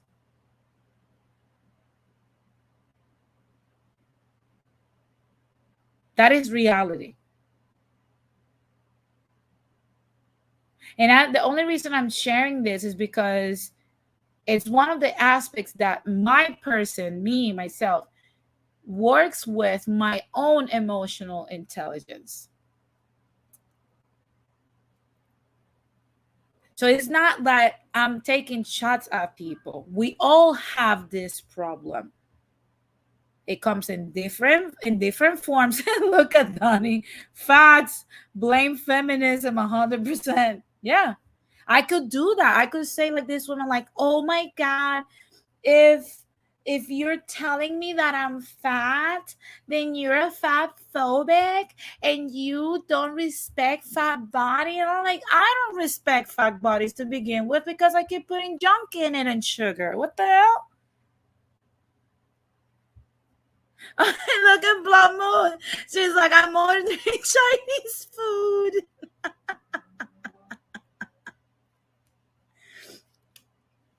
We love it. Love it. Diabetes, it's coming. We know this. The world did not make us fat. We did. Yeah, Blood Moon, like Smoothie said, buen provecho. So every time that you fall off the wagon and are unable to put yourself back on it, you have signs of low EQ. You're showing the world that your emotional intelligence is in the trash can. And same goes for everything else. Look at Donnie says, "Oh, these whores want to live like a cavalier, lawless lifestyle. Since that's the case, clog your arteries, ladies." Yeah, absolutely. You're not. I mean, I'm not a whore, but still, I put the cheesecake on my mouth. I'm the one that's eating the extra slice of pizza. No one is doing this to me. The world is not oppressing fat people. No one is persecuting you. As a matter of fact, whoever cheers you on your fat positivity hates you.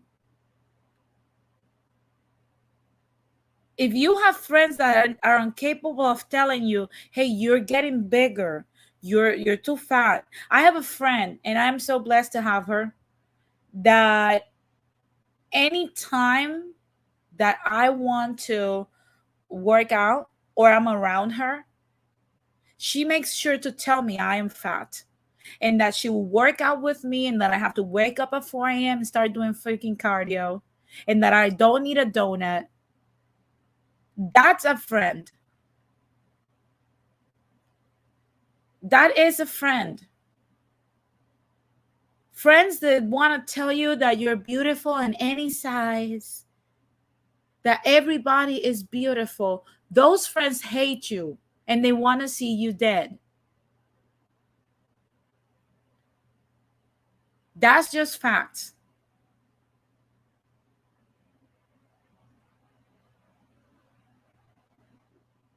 So again, That's just my aspect of it.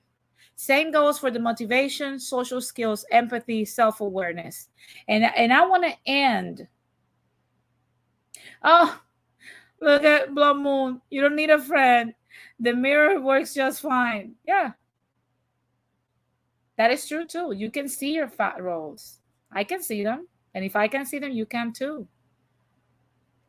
So I want to end today's stream to clarify that when I talk with people about this whole collective things and community, that is an untangible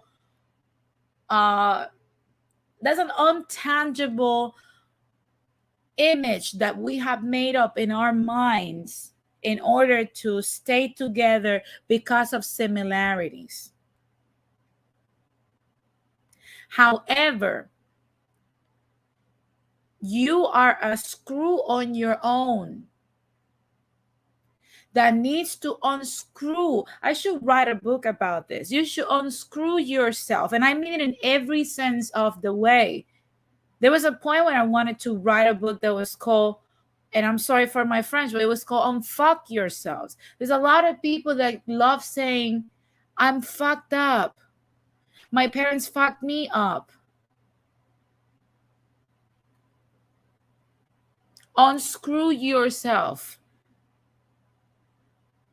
If you're screwed up by your upbringing, by your low EQ, you owe it to yourself to stop blaming the world, to stop being this low vibrational version of yourself. Yeah, Blood Moon, at this point, I bought a floor-length mirror. No, I'm joking. But literally, yes. You can look at yourself in the mirror and accept you're freaking fat. But going back to what I was saying, you owe it to yourself to stop being the lowest vibrational version of you.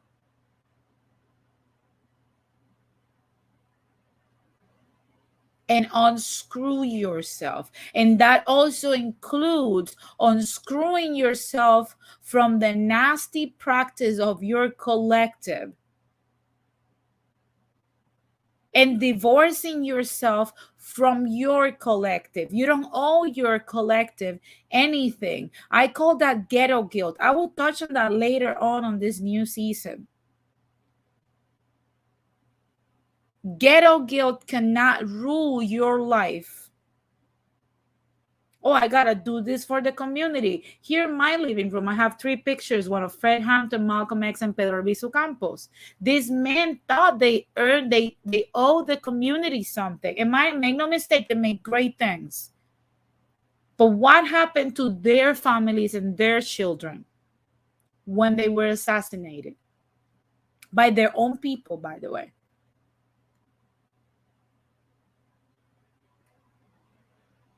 You owe it to yourself.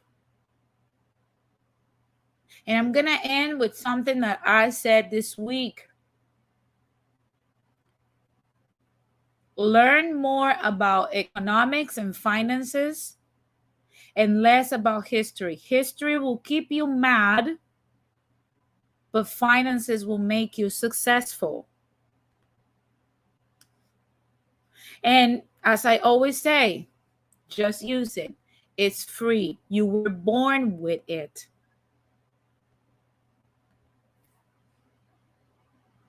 Use it to its fullest capacity.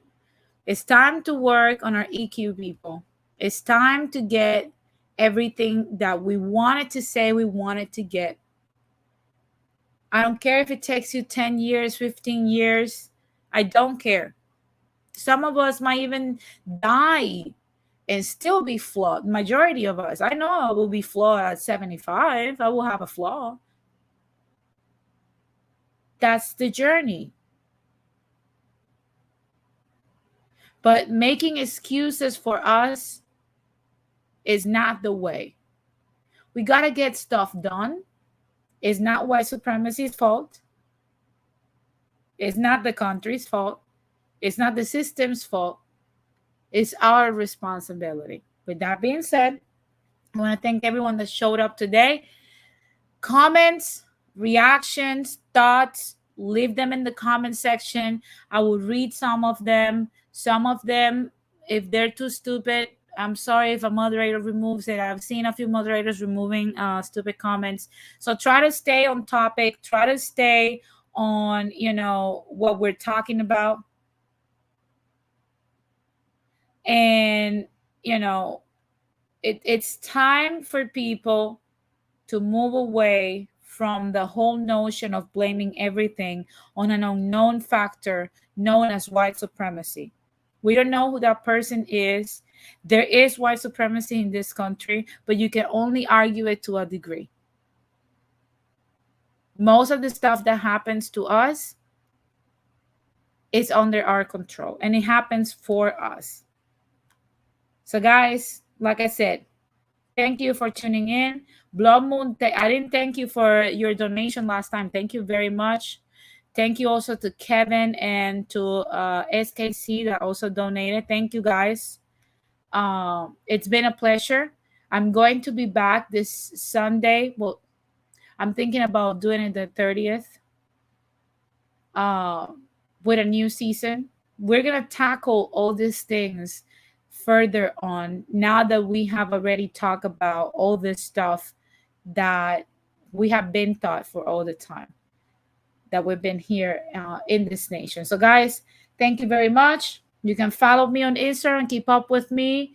I'm not going to go anywhere. If something crazy happens, I'm going to do another impromptu show. If I join another panel and something crazy happens, I'm going to bring it here so we can disclose the whole thing and dissect it. See you guys on the next one. Stay tuned to my Instagram so you can actually see what I'm going to do. And if you don't have an Instagram, just hit the bell for notification and click all. That way, when I'm live, you get notified. So guys, thank you very much.